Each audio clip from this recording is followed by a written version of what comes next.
boozy astringency. Gotta get that out of my system first so I don't keep saying it during a fucking review.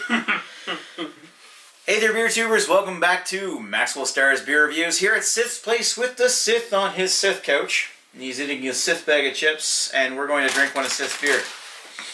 Sour cream and bacon, obviously an excellent choice of potato chip. It has bacon. Definitely, and sour cream. But the bacon part takes rank. Definitely.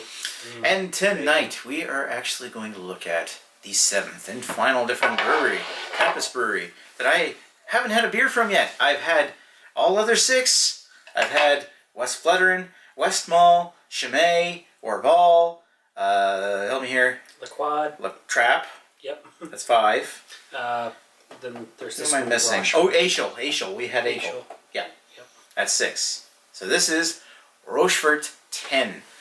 A lot of people love this beer. I even have a bottle of this sitting at home that's from 2011. Now, there's one thing that I am going to say. What? I haven't let this age. This is fresh? This is the one I got down. I got this on my trip. So I don't know how long it's aged. Well, it's got a best before date saying, I'm thinking that's July 11, 2018, so it's probably a 2013 bottling. Probably. But it's 5 like years. I say, I can't say how long it's aged. But I say that this is the 7th and final Trappist brewery I haven't had a beer from yet. And I've been waiting to try this for a long time. And the thing is that there's an 8th Trappist brewery now. Damn it! And neither of us have had that one. We need to find a bottle of Spencer now from Massachusetts. They're the first American Trappist brewery that bears the Trappist logo. Only breweries affiliated with monasteries that brew the beer within their monastery walls can apply to have this little hexagonal shaped Trappist logo, authentic Trappist logo at the bottom of their bottle. And this is Rochefort 10, which is a well-known bottle type of beer. And I even have, like I said, I got a bottle at home. I even have a Rochefort glass. It's at my house, but it's buried away in storage, so I couldn't find it for tonight. Besides, this was kind of a surprise get-together anyway, so whatever. So you want to do the honors? Actually, since it's your number 7, I'll leave. Alright, cool. Thank you, man. Yeah, Jesse gave me a bottle of Rochefort 10 years ago. I've been meaning to crack it open, but I've been meaning to wait for a special occasion, because I was going to sit down and enjoy it. But hey, you're offering me a Rochefort 10. I am more than happy to help you drink it. Yeah. The sad part is that's not the only one in the house. Oh, fuck. You got this in Florida, but they've got this down like yeah, the other one that I have is from it was obtained by the Geoff in Halifax. Well, in that case, I'm probably going to end up bringing some back next weekend. Oh, he got it from Premier while Premier was still rocking. Oh, so it's older. Well, I mean, it's probably good, but you don't like Bishop Cellar doesn't have something like that. I suppose we didn't know. When was the last time somebody went down there? I couldn't tell you. When did you go down there last? You went in the summer, didn't you? I went in the summer, and Premier the beer selection was like half what it was compared to the first time I was there. The Premier's kind of slacked off. Their website hardly has anything listed anymore. Yeah, it makes me sad. And Bishop Cellar, I think, has gotten better. I don't think I've even been to Bishop Cellar. I think I went to... which one's the one that's in Bedford in the mall? Isn't that Harvest? So I went to one of them. That might be that. Premier. No. I'm not thinking Premier. I'm thinking in Bedford, not in. Oh, I couldn't tell you. Like Premier Wines and Spirits, right in Halifax downtown, where like in one of the malls by the Delta, I think, and there's a mall out in Bedford, not far from the Superstore. It's where Pete's Critique is, and right next door to Pete's Critique is this small hole in the wall, basically, that sells beer. Yeah, see. And I think that might be Bishop's Cellar, but I'm not sure. Even Harvest, I think, is like its own little small shop. Yeah. On the same road. Unfortunately, I couldn't help you on that one. Yeah. Anyway, we'll find out next week. Yep. I'm looking forward to it. Yeah. So let's get back to the beer here and stop blabbing. Let's take a look. That looks gorgeous. That looks like an Abbey. Mocha brown. That definitely looks like an Abbott. I mean, the difference between quad and Abbott is quad's a little bit lighter, and this is definitely often considered to be a quad because it's still that strong Belgian dark. Like technically, this is an Abbott. Like Le Trap Quad is a quad. Like Chimay Bleu is a strong Belgian dark, but it's all in the same vein. It's a dark Belgian beer. But this is the darkest of the darkest, and it's still not completely dark. It's not stouty. I only have like not even half a finger ahead, but it's big boozy. It's 11.2%, 11.3%. So we're not really expecting a huge amount of head, but I'm surprised. It's got a little bit of bit there, and it's foamy, and it's staying. Yep, but again, this is newer than the other things that I pulled out tonight. Yeah, so this is going to be like, it's going to be somewhat fresh. I mean, looking at that best before date, if it is 5 years, then it's going to be a 1-year-old bottle. Yeah. So let's give it a sniff. Ooh. I'm not getting. It's not strong, but what I am getting is spice to it. It's like. It's got like a little bit of. Necessarily spicy. I'm almost getting like biscuit notes.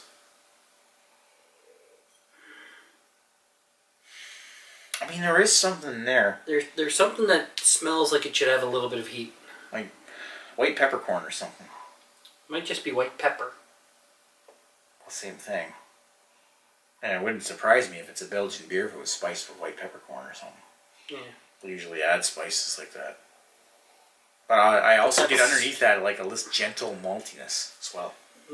That spice one's hard for my nose to get past. Because I mean, white peppercorn's got almost this like subtle fruitiness to a pepperiness, and I get that. But I'm also getting underneath it some mild amount of like a caramel or chocolate malt or something.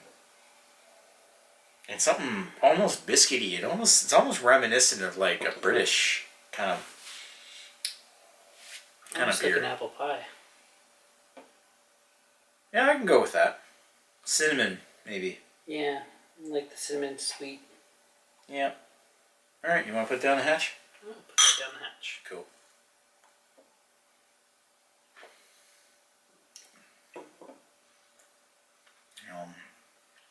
Smooth, foamy, it almost explodes into a puff of spice and then dissipates, but the spice isn't overbearing.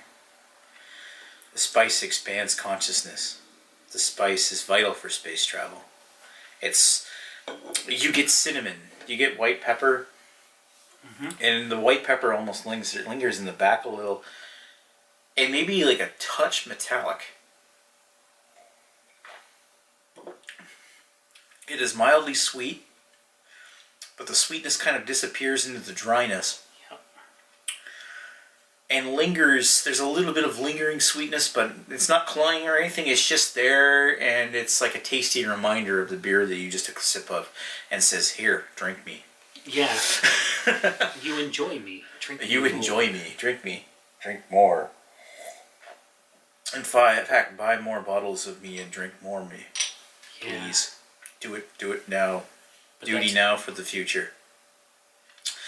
That is nice. That isn't at all what I was expecting. I was expecting something deeper, darker, but what I get is still dark and it's still flavorful, but it's so light and dry. It's so feather light. Yep. I'm surprised at how light this is. And the thing that impressed me most about this, you don't taste it. You don't taste the booze. It has a higher alcohol content than the quad or that vintage ale. The vintage ale, and I think I get a little bit of booze when you breathe in, but it's almost not noticeable. Like I take a breath and I feel that kind of alcohol kind of. But for an 11% beer, 11.3. That is damn smooth. Yep.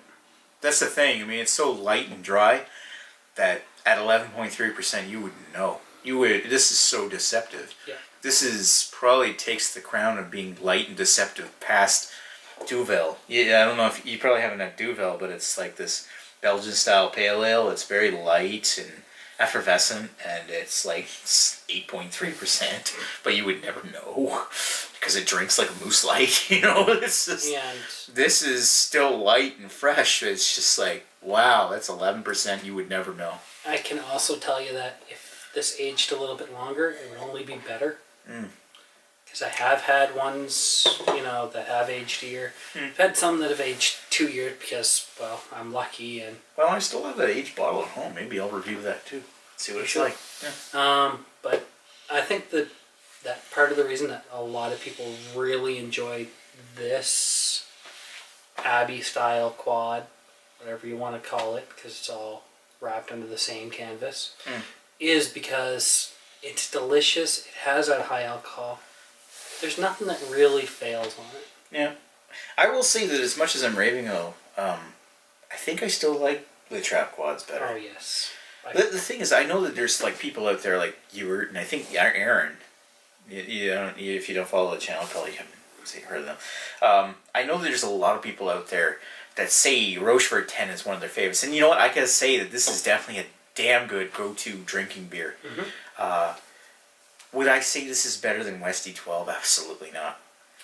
I think that Westy 12 is miles beyond this, but that's just my opinion. I think I would still lean toward like a St. Bernardus 12 or even a Trap quad. This doesn't come anywhere close to a Westy. Yeah, but there's a lot of people that think that though. That's the no. I run into a lot of this actually online. But I see people arguing, St. Bernardus 12. Yeah, it's in the run. La Trappe quad. Yeah, I can understand why some people would prefer this over a La Trappe quad. But no, not a Westy. Westy's like. When it comes to Belgian beers, it's still. I mean, this is definitely probably in the top 10. Oh, but I'm not gonna say it's in my. Probably not even in the top 5. You hate me for it if you want. I love it. I love this beer. I just don't think it's the best. And I'm gonna say I'm gonna give this a 4 to 5.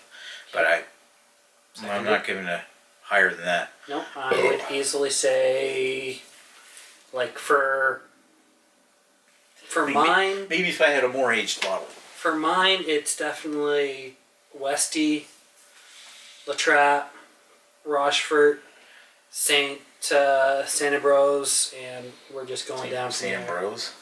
Or not Saint Ambrose. Saint Bernardus. Yeah. I mean, Saint Bernardus. It was tasty. Technically, it's a Belgian it's Trappist style. It's not the authentic. It is an Abbist style. Abbott style. You're talking about like the quads and the Abbotts, and like this one here. I gotta say that I still like some of the others better, but this is a damn good example. Yeah. Maybe I like this one better than like Lost Abbey's Judgment Day. Remember that one? Yeah. Yeah. Anyway, thanks for watching Maxwell Starr's beer reviews. Sorry for talking so long about this. Rochefort 10 is definitely a class act beer, but not my favorite Belgian. No. But I still will happily drink this and buy it again. And I recommend you do too, and try it and love it. Because as much as it may not sound like it, I do love it. It is delicious. It is delicious. And thank you for watching. We'll talk to you folks later. Cheers.